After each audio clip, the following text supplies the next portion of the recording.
Welcome to the second part of ActiveStandby HA configuration. Let's go device, high availability, enable HA. Again, same group. We want to make sure that both of them are on the same group. Active passive, enable config sing. And now my peer will be .1 because this will be the .2 unit. Okay, peer HA1 interface, peer HA1 backup interface, .1 and .1. Okay, select here. We'll set this an auto like the other one. And here, we're going to leave this at 100, and we're not going to enable preemptive because I want PA01 to become always the active if both units are actually online. And we'll leave this in OK. And now we're going to configure this. Let's go ahead and do the same thing here. Press OK. And finally, the data link interface. And you can see here, session synchronization, so we want to make sure that we use the HA2 or the data link interface as our session synchronization interface. And we'll press OK, and boom, let's go ahead and commit and watch the action. So let's take a look at PA01. It's already completed. Let's take a look at the dashboard, and now you can see that I enable HA, but now I don't see anything about my peer because obviously I am still committing my changes. So let's go ahead and see how that looks now that the second unit is finished, is commit. Let's go ahead and refresh, and boom. Now you can see I just got my status with my standby unit. My local unit, it's the active, and my peer is my passive unit. When we take a look here at my system logs, you can see that I built that HA group 1 between the two units, and you can see all the information that is being exchanged between the two members. So yeah, let's take a look at PA02. Let's take a look at the same thing. Let's add that widget and make sure that we're good to go. And yes, we are. We're synchronized. So PA01 has synchronized to PA02 the config. I am matching the same versions across all my updates of my app, thread, antivirus, PanOS, and Global Protect. And I have my HAs up and running. Okay, awesome. Next, let's configure something and let's take a look at what it looks like on PA02. And you should be able to see that being replicated as well. Configure the two zones, the outside and the inside.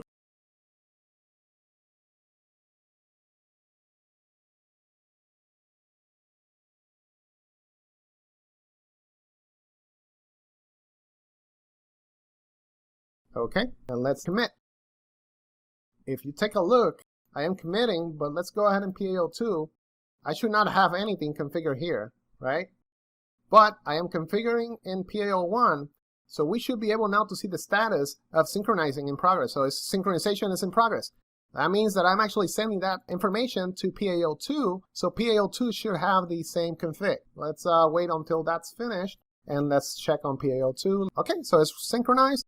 Let's go to PA02, and let's hit refresh. Boom, there you go. How beautiful is that, huh?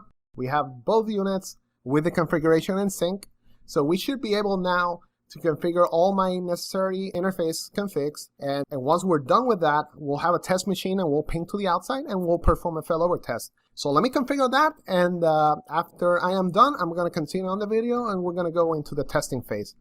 Okay, so I will be right back. Okay, so I am done with the configuration. I have internet reachability, I have my interfaces configured, and I have both units with access to the internet. One is actually in standby as we configure HA active passive mode or active standby mode, and the other one is forwarding the traffic. And I have a server that is sitting on the inside network. So if we check the config, we have a server that is on the 10.00.10, and the default gateway is 01 as you saw on our slide. We have the server right here, so this is the 10.00.10, and it goes out to the internet via PA01 currently. We're going to do a failover test, and we're going to see what's the behavior once I bring this firewall down and this takes over. Okay, let's begin pinging here. Okay, I am pinging to the outside. So since we don't want to just shut it down because we want to do more testing after this, I am going to suspend the local devices. This is a very, very cool command. In the high availability settings, you go onto operational commands and you can suspend the active unit from forwarding traffic, and then PA02 will take over. So if you need to do some sort of failover, you got to trigger a failover event. You can actually suspend the active unit by clicking suspend local device. So let's go ahead and do that. We'll press OK here. And let's take a look at the dashboard now. It has been suspended. And now we should be able to see the peer becoming alive. And this guy has become deactive. And let's take a look at PAO2. Let's check the dashboard. And yes, the peer has been suspended. And let's take a look at the server and see how it's looking. And there you go. If you can see here, we had 2 ping drops. So let me scroll real quick. This was due to that outage event. So let me stop the constant ping. You can see here, once I did that suspend local, the Palo Alto or the server just lost 2 pings and then it continued just right away. So that's very cool. You have instantaneous failover. Your users will not notice that your environment went down. I just lost 2 pings. Okay, but that's one way of doing a failover test by, if you lost the unit, you basically are going to see that behavior. You're going to see everything failing over onto standby. But what if you lost an interface or you lost access to the particular network via that particular firewall and the other one is able to go there? You still want to fail over in case that happens. You don't want to, my firewalls are active, my interfaces are active, I'm not going to fail over unless the Palo Alto actually goes down. No, you want to also fail over in case you're not able to reach a network, and we can configure 2 items, link monitoring as well as path monitoring. Okay, we're going to go into device. And in device, you're going to see here under high availability, we're going to click link and path monitoring. I have link monitoring enabled. So if I lose one of the links, I am going to drop. But it's not going to take effect, and listen carefully. This is not going to take effect unless you configure a link group with the condition, right? So we want to add the interfaces that if for some reason I lose one of them, I want you to trigger a failover and move me to the standby unit. So let's go ahead and add that link group. We're going to call this the failover. And we're going to say a failover condition of any. So any of the interfaces that we're going to select here, if they go down, I want you to trigger a failover. So let's go ahead and do that. Select my outside interface. And I'm going to select my inside interface. So if one of those 2 goes down, the Palo Alto will do a failover to the standby unit. If I select all, unless both goes down, then I will have a failover event. So you want to make sure that you select any. There's cases where you want to do all. So because you might have a port channel, right? You don't want to have a port channel, if complete failover, if the port channel, only one interface went down, but the other one is forwarding traffic, I don't think it should take that hit or that event. So in this case, I'm going to select all, and both interfaces, they need to go down in order to trigger a condition. Problem is, what happens if I had 2 completely different zones? I don't have that scenario. If I lose one, then I'm not going to have a failover. So in this case, if you select any, then it will actually trigger a failover if either one of those 2 goes down. So I'm just going to leave it as any. We'll press OK. And path monitoring, I think this is very important to configure. Path monitoring, I am going to ping something on my end of the network, either in the outside or the inside. And if for some reason I lose ping or I am dropping that traffic, I want you to trigger a failover. And we're going to configure a path group. And this is where you're going to select that behavior or the destination that you want to ping and the conditions, right? And how long, often you want to ping and what is considered to be down. So after X amount of pings, you want to failover. Okay. In this case, you have many options. You can have a virtual wire path if you lose that path in the virtual wire and the vWire, and we discussed vWire on previous video. You can do that. A layer 2 VLAN path you can, or in our case, we're going to do a virtual router path. So at layer 3, I want to ping something. If I drop that traffic, I want you to trigger a failover. Add virtual router, and we're going to add our virtual router. So any virtual router that it's going to be used to send that ping probe, you're going to select it here. Failure condition, again, if any of the IPs I'm going to list here go down, any one of them, I want you to trigger a failover. I think, my personal opinion, for the outside, you want to make sure that you ping multiple outside IPs, not just single one, and then unless all of them goes down, then you want to trigger a failover, because the outside, they might have an issue, but the internet not necessarily is down, so you don't want to trigger a failover event if only one destination IP is down. So let's go ahead and click Add, and we're going to select those public IPs. Okay, so I am selecting 1.1.1 and 8.8.8. So unless I lose both destinations, I am not able to reach them, then I'm going to trigger a failover because I'm selecting all.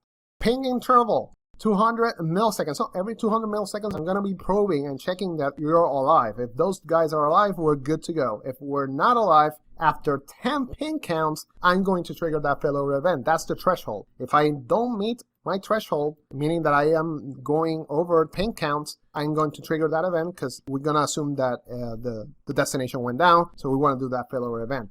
We want to be more aggressive. We'll lower this to 5 or even 3.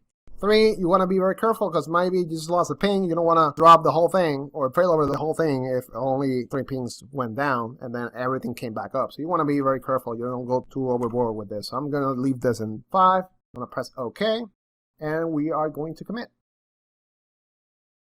Again, the reason you got to configure this, it's to have a true failover event. So if it goes down, you still have reachability.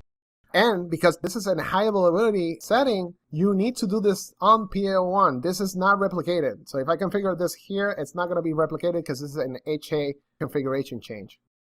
Okay, let's go ahead and do the same thing here. Okay, so I just configure all of them to save some time. It's exactly the same thing as I configure on PAO2. So once this is done, we're going to do a failover test, but this time we're going to drop the outside interface and see what will happen and if we can see that our rule is actually working.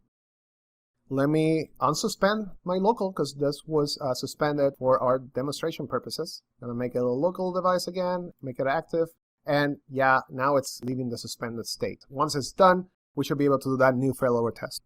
I'm going to go ahead and disable the outside interface of PA01, and we should be able to see that path monitoring rule will take over and will trigger a failover to PAO2. Go ahead and go here. Okay, so we're in passive on PAO2, PAO1. While that's happening, I have my server pinging to 1.1.1. As you can see here, I am pinging to 1.1.1. I'm going to trigger that failover event. You should be able to see that we lost connectivity, but it should recover right away. Go ahead and disable that interface. And sure enough, I just lost connectivity, and boom, I am back online. Let's go ahead and see how that looks on the PA. Boom. Non-functional, PA01, I just disabled the interface, the outside interface, and I just lost connectivity. And let's take a look at here. And sure enough, I have an HA event because I lost the destinations IPs in my path group are completely down. So meaning I cannot reach both IPs configured in the path monitoring rule. If we take a look here, I am not able to get to that destination. So I am triggering a failover event to PAO2. So this guy should be the active now. Alrighty, it's pretty cool. Make sure that you set this up. Make sure that you run HA redundant, highly available environment. Okay, everyone, in our next video, we're going to take a look at configuring the HA in active mode. Thank you for watching.